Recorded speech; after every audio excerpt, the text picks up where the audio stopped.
నెలకి 50,000 నుండి 60,000 ఆదాయం రన్ టైలర్ యాప్లో ఆర్డర్ కంప్లీట్ చేసి పేమెంట్ పొందండి.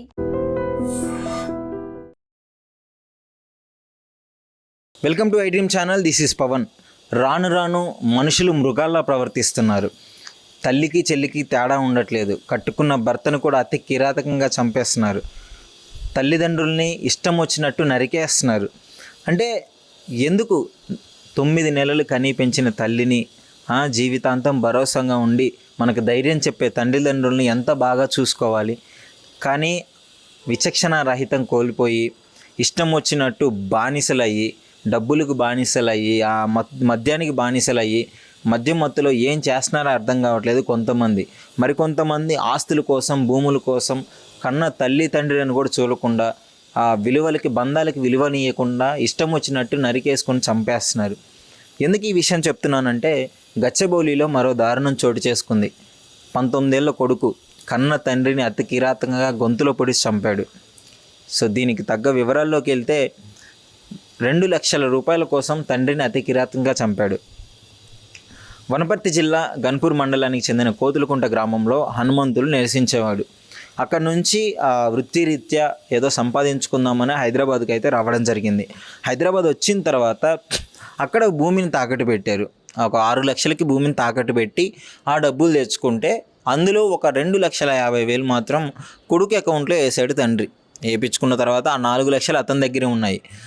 ఎంతకేటికి ఆ 2 లక్షల రూపాయలు ఇవ్వకపోవడంతో తండ్రి మందలించడం జరిగింది. ఎక్కడికి పోయాయి 2 లక్షలు, ఏం చేసావని చెప్పేసి అంటే, స్నేహితుడి దగ్గర ఉన్నాయని చెప్పేసి ఏదో కళ్ళబొల్లి మాటలు చెప్పుకుంటూ కొన్ని రోజులు తీసుకురావడం జరిగింది. అలాగే సాగించాడు. తర్వాత తండ్రి కొంచెం మందలించి గట్టిగా అడిగాడు.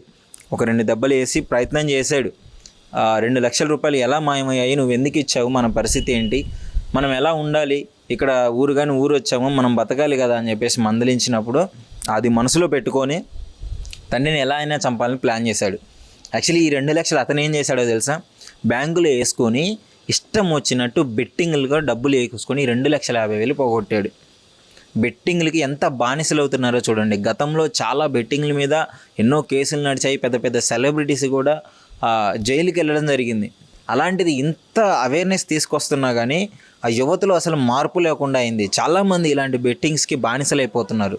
అదే తరహాలో ఇతను కూడా బెట్టింగ్లకు డబ్బులు పెట్టేసి డబ్బులు పోగొట్టుకొని తండ్రికి ఏ సమాధానం చెప్పలేక ఇన్ని రోజులు కొనసాగిస్తూ వచ్చి ఈరోజు తండ్రి గట్టిగా అడిగేలోపు ఒక నిర్మానుష్యమైన ప్రదేశానికి వెళ్ళి అక్కడికి తండ్రి సర్ప్రైజ్ ఉంది, మా ఫ్రెండ్ ఇస్తా అన్నాడు, మా ఫ్రెండ్ వస్తున్నాడు అని చెప్పేసి 2 గంటల సేపు వెయిట్ చేయించాడు. ఆ 2 గంటల సేపు వెయిట్ చేసిన తర్వాత అప్పటికి ఎలా చంపాలి ఏంటి అని చెప్పేసి ప్లాన్ వేస్తూనే ఉన్నాడు కొడుకు. అర్థం చేసుకోండి, అంటే ఒక్క సెకండ్ అన్న ఆలోచించలేదు తండ్రిని బతికించుకుందాం. తండ్రి ఏం చేస్తాడండి, 2,50,000 పోగొట్టుకుంటే కొడుకుని పోగొట్టుకోడు కదా, ఒక 2 దెబ్బలు వేస్తాడు, నా కొడుకే కదా అని దగ్గరికి తీసుకుంటాడు, 2 లక్షలు మర్చిపోతాడు. కానీ సమాధానం చెప్పే ప్రయత్నం కూడా చేయలేదు. అట్లీస్ట్ నేను ఇట్లా ఆడాను నాన్న, ఇట్లా పోగొట్టుకున్నాను, నన్ను క్షమించు అని ఒక్క మాట అడగలేకపోయాడు. అంత ఈగో అడ్డొచ్చింది. అంత క్రూరంగా క్షమించు అనే మాట అడగకుండా తండ్రి ప్రాణాలు తీయాల్సిన పరిస్థితి తీసుకొచ్చాడు. 2 గంటల సేపు వెయిట్ చేయించాడు. తండ్రి అడుగుతున్నాడు, ఎక్కడ ఏది మీ స్నేహితుడు ఏడి, డబ్బులు వస్తాయన్నావు కదా అని చెప్పేసి. లాస్ట్ మూమెంట్లో ఇక చేసేది లేక మొత్తం క్లియర్ చేసుకొని ప్లాన్ ప్రకారమే, డాడీ కళ్ళకు గంతలు కట్టుకోండి, నీకు సర్ప్రైజ్ ఉంది అని చెప్పేసి ఆ అమాయకపు తండ్రిని మాటలతో నమ్మించి, కన్న కొడుకే కదా అండి, ఎవరు నమ్మకుండా ఉంటారు, కళ్ళకు గంతలు కట్టగానే అతి కిరాతకంగా గొంతులో పొడిచి చంపడం జరిగింది. చంపేసి కనీసం ఆ కృతజ్ఞత, ఆ పశ్చాత్తాపం లేకుండా ఊర్లో వాళ్ళందరినీ సూసైడ్ చేసుకున్నాడు అని నమ్మించే ప్రయత్నం చేశాడు.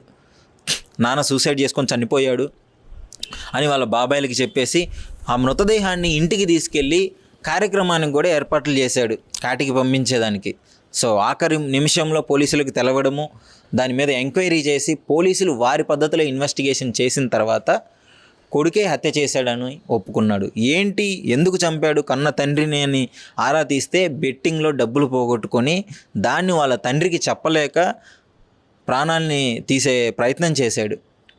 అర్థం చేసుకోండి, ఈ రోజుల్లో ఎంత అంటే పాపం తల్లిదండ్రులు మనం తినకుండా ఒక్కరోజు కూడా పడుకోరు. వాళ్ళు కడుపు కట్టుకొని వాళ్ళ ఆకలితో ఉండి మన కడుపు నింపి మనం ప్రశాంతంగా పడుకుంటేనే వాళ్ళు నిద్రపోతారు. అలాంటి ప్రేమగా చూసుకునే తల్లిదండ్రుల్ని ఈ రోజుల్లో కొడుకులు ఇష్టం వచ్చినట్లు ఆస్తుల కోసము తాగి ఎలా పడితే అలా అతి క్రూరంగా చంపడం జరుగుతుంది. అసలు ఇలాంటి వాళ్ళని ఏం చేయాలి, ఇలాంటి వాళ్ళకి ఎలాంటి శిక్షలు పడాలి, మీరేమనుకుంటున్నారు? మీ అభిప్రాయాన్ని కామెంట్ రూపంలో తెలియజేయండి. Thank you. నిజంగా ప్రస్తుతం ఉన్నటువంటి సమాజం దేనికి ప్రయారిటీ ఇస్తుంది? ఆర్థిక సంబంధాల చుట్టూ మాత్రమే తిరుగుతోంది. మళ్ళీ ఎన్నికలంగానే చాలా విరక్తి కలుగుతాం. మంచి అనిపిస్తుంది కదా, లేడీస్ కూడా ఛాలెంజింగ్ జాబ్స్ చేసినప్పుడు చాలా బాగుంటది. ట్రాఫిక్ అసిస్టెంట్స్ గా నియమించిన ట్రాన్స్జెండర్స్ అందరితో సాల్యూట్ చేయించుకుంటున్నారు. ఫుడ్ డెలివరీ ఇవ్వటానికి వెళ్ళినటువంటి డెలివరీ బాయ్ అనిల్ పై కళ్ళ ముందు పెళ్ళండి కొట్టి